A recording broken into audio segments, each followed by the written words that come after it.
এ খাদিজা, সারাদিন দিনের দাওয়াত দিছি, পেটে কিছুই নাই, ঘরে কোনো খাবার আছে কিনা? আম্মাজান খাদিজা বলে, ওগো প্রিয় স্বামী, আমাদের ওই যে ছোট একটা বকরি আছে, শুধু ওই বকরি থেকে সন্ধ্যাবেলা এক পেয়ালা দুধ দহন করে আপনার জন্য রেখেছি। আর পাশের বাড়ির মানুষ হাদিয়া হিসাবে আমাদেরকে 4টা খেজুর দিয়ে গেছে। আমি 2টো খেজুর খেয়ে 2টো খেজুর আর এক পেয়ালা দুধ প্রিয় স্বামীর জন্য রেখে দিয়েছি। আপনাদের কাছে আমার প্রশ্ন, সারাদিন না খাওয়া মানুষের কি এক পেয়ালা দুধে কি পেট ভরে, তৃপ্তি মিঠে?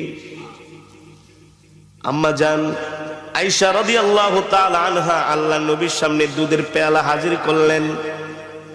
নবীজি অর্ধেকটুকুন দুধ খেয়ে অর্ধেকটুকুন দুধ আম্মা জানকে দিয়ে দিলেন।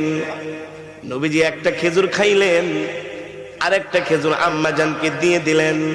আম্মা জান বলে, ওগো প্রিয় স্বামী, 2টো খেজুরি আপনি খেয়ে ফেলেন। আল্লাহর নবী বলেন, না না না, আমি আমার হাত দিয়া তোমাকে একটা খেজুর খাওয়ায় দিব। আল্লাহু আকবার। এই কথা বলতে বলতে হঠাৎ করে নবীজির চোখ চলে যায় আম্মা জানের কাপড়ের দিকে।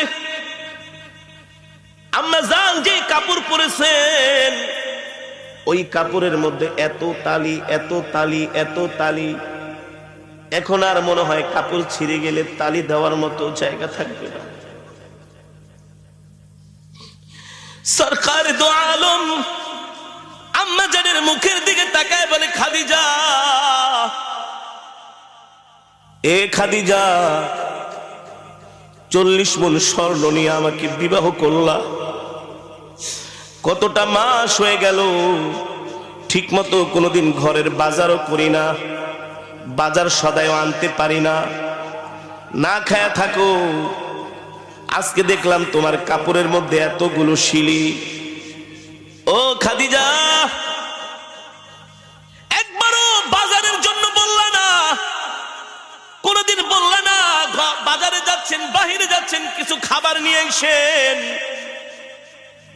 এই কথাও বললো না। আমার কাপড় ছিঁড়া গেছে, একটা কাপড় পর্যন্ত নিয়ে এসেন। খাদিজা রে, 40 মণ স্বর্ণ নিয়ে আমাকে বিবাহ করলা, এই সম্পদগুলো আমি কোন জায়গায় ব্যয় করলাম একবারও কোনোদিন ডাক দিয়া জিজ্ঞেস করলা না। তোমার সম্পদগুলো আমি কোন কাজে ব্যয় করেছি? আম্মা জান খাদিজা বলে, গো আল্লাহর নবী, আমি জানি আমার কলিজার টুকরা স্বামী ওই সম্পদগুলো আল্লাহর রাস্তায় দান করে দিয়েছেন, এই জন্য আমার জিজ্ঞেস করার কোনো প্রয়োজন নাই। আল্লাহু আকবার। আম্মা জান বলে, ঠিক আছে বুঝলাম। আল্লাহর নবী বলে, বুঝলাম, কিন্তু তোমার গায়ের মধ্যে ছিঁড়া কাপড় তালি দেওয়ার মতো জায়গা নাই, এই কথাও তো কোনোদিন বললা না, একটা শাড়ি কিনে আনেন। আম্মা জান বলে, আমি জানি আমার প্রাণের স্বামীর পকেটে পয়সা নাই, এই সময় যদি আমি শাড়ি কিনতে বলি আমার স্বামী কষ্ট পাবে, আমি আমার কলিজার টুকরা প্রাণের স্বামীকে কষ্ট দিতে পারবো না।